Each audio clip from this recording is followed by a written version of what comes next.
Hello everyone, today we are on location for a change, and this ANZAC day I have a little surprise. It's a tank. This, to be exact, is a Leopard AS1, which was a modification of the original Leopard, built specifically for the Australian Army. The AS in it is the NATO shortening of Australia. If you're wondering why it's not AUS, it's because Austria already had that taken. The AS1 was originally based off of the 1A3 Leopard. As such, it shares the L7 105 British-built weapon. It weighs about 42.5 tons, which is actually quite light for a tank, when you keep in mind that Germany had tanks during World War II that were like 60 odd tons. It's a bit of a Frankenstein creation. It's a German tank modified for Australian specifications with a British gun. This thing replaced the British Centurion Mark III and Mark V that we used in Vietnam, and served up until 2004 when they replaced it with the M1 Abrams. As you can see up there, it's got little smoke grenades. It's armed with, well, would have been armed with a pair of 7.62mm machine guns with the capability to have another 50 cal installed.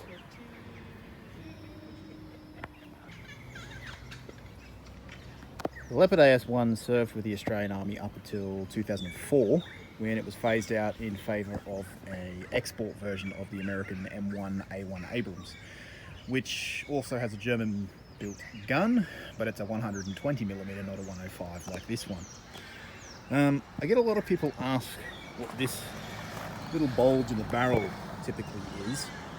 It's what they call a fume extractor, or a safety extractor.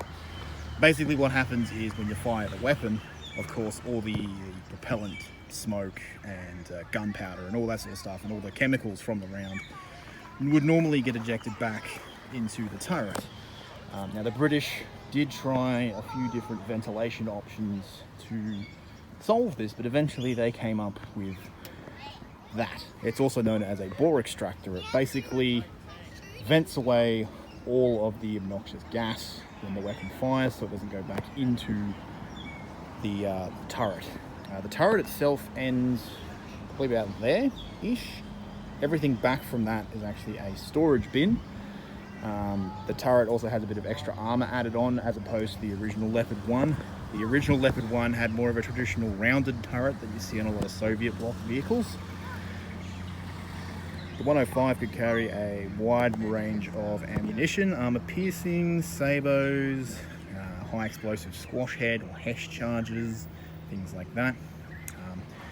As I mentioned, it was only 42.5 tons, which is actually quite light for a main battle tank these days. Mainly because at the time this was developed, France and Germany were actually working on something together. They'd come to realise that armour was not really as big a deal as it was during the war, due to the development of armour-piercing rounds and anti-tank missiles. So they placed more emphasis on manoeuvrability and speed rather than all-out protection, something that a lot of main battle tanks have these days. As you see up there, they've got 4 smoke grenade launchers, 4 either side. The engine compartment back here. I'm not very good on the tech specs of the engine, so we're just going to leave it at that. The L7 105 gun was actually used by a very large number of NATO vehicles. The British Centurions, as I mentioned, the Israelis retrofitted them to their Centurions and a few other vehicles. The Americans ended up making their own license-built version, which Israel then used on the original Merkava. Had a crew of 5 from memory. Here's the rear of the vehicle, just showing little storage boxes and whatnot on the back. This little clamp here, I'll zoom in on it, this one here, is actually for transporting the vehicle. Basically, as you can probably guess, it's a lot easier to move a tank around when its barrel's not sticking out the front. So to transport a tank like this, they traditionally rotate the turret to the rear and that little clamp would actually go around the barrel and stop it going anywhere. So it was easier to maneuver around and drive around.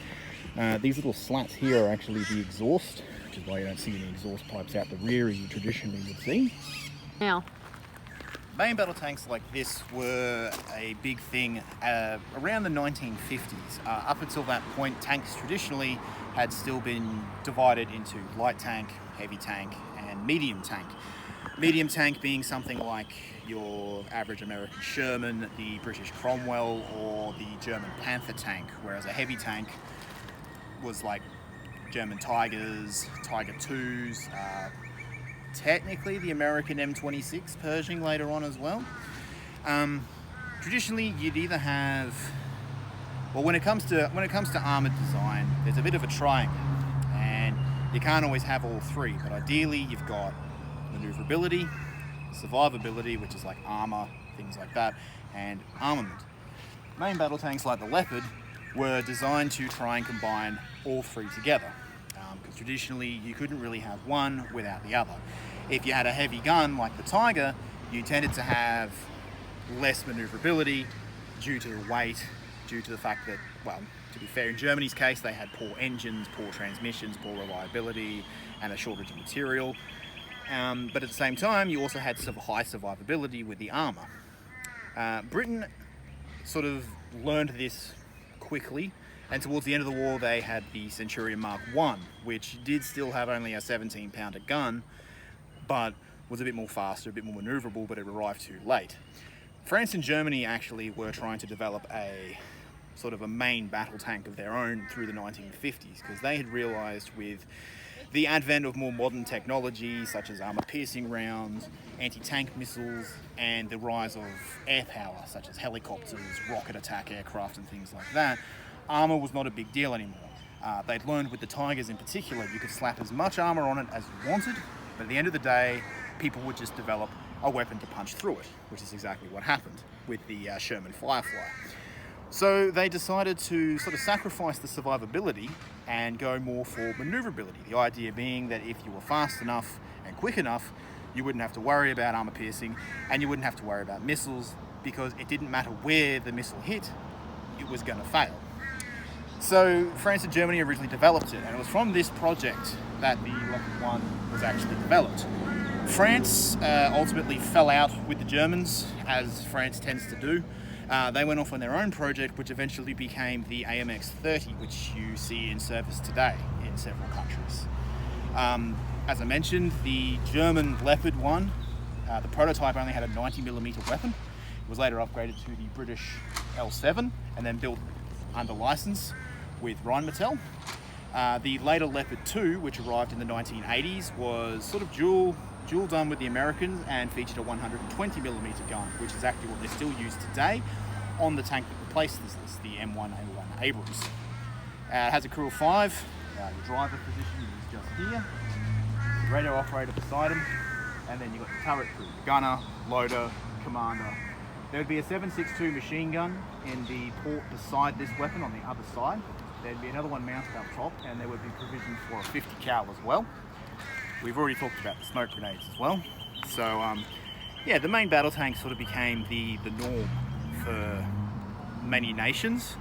It was sort of writing was already on the wall with tanks like the T-34-85, the Panther, and the cancelled Panther II, which would have featured the Tiger's gun on a Panther chassis. Arguably, the American M26 Pershing that came at the end of the war could be considered a medium tank or a heavy tank. But they were basically the forerunner of tanks like this. They were essentially a natural evolution of them. And the tanks you see today are basically nothing more than upgrades and improvements over the original design. So, as I said, the Abrams is in Australian service now. One can only imagine what they're going to use by the time I come up for retirement as well. So thanks for tuning in today. Hope you enjoyed it. It's good to be back making a couple of videos. Hope you enjoyed this. We're going to bug out now because we are getting roasted by the sun, because we are Australians and we live in the hottest place on this goddamn planet. It's so hot here, I'm pretty sure I saw Doom Guy running past before. But anyway, let me know if you enjoyed this. I hope to do a few more on location videos soon. Until next time, this is the Doctor signing off. Take care and stay safe.